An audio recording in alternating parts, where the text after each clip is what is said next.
Pinoposisyon daw para pansamantalang mamuno sa bansa para sa tinatawag na military reset ang bilyonaryong negosyante na si Ramon Ang. Ang sagot ni Ang sa report na ito ni Bril Montalvo. Ito ang bilyonaryong negosyanteng si Ramon Ang, presidente at chairman ng San Miguel Corporation. Siya raw ang napipisil na mamuno muna ng bansa hanggang sa susunod na eleksyon.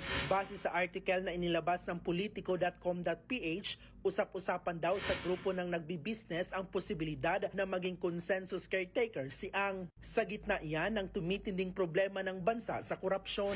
Bukas daw sa ideyang yan ang iba pang mga bilyonaryo sa bansa, lalo na kapag lumala pa ang political paralysis at makaladkad pababa ang ekonomiya. Ayon sa mga bulong-bulungan, pinag-uusapan umano ng mga nasa alta sa syudad ang isang military-backed reset, hindi kudita para raw ibalik ang kaayusan at tiwala ng mga investor. Target umano nitong ihanda ang bansa sa susunod na eleksyon sa ilalim ng pansamantalang pamunuan. Agad namang nag-post sa Facebook si Congressman Paulo Duterte. Ang inireport daw ng politiko ay nakakabahala at isang malinaw na paglabag sa saligang batas. Kung mangyari nga iyan, para raw tayong banana republic na pamumunuan ng highest bidder. Dagdag pa ni Pulong, may natanggap siyang impormasyon na isa pang business tycoon daw ang personal na na-pressure para mag-resign si dating executive Lucas Bersamin.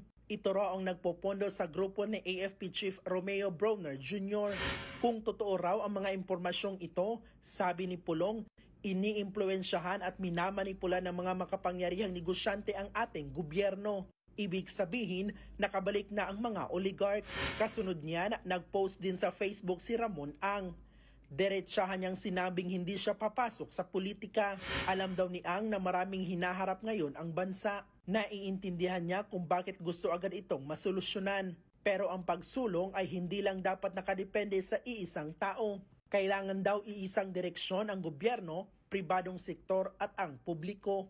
Samantala, nagbabala naman ang Malacanang kung totoo raw ng dayuhang pondo ang nasa likod ng umano'y planong destabilisasyon laban sa Marcos administration.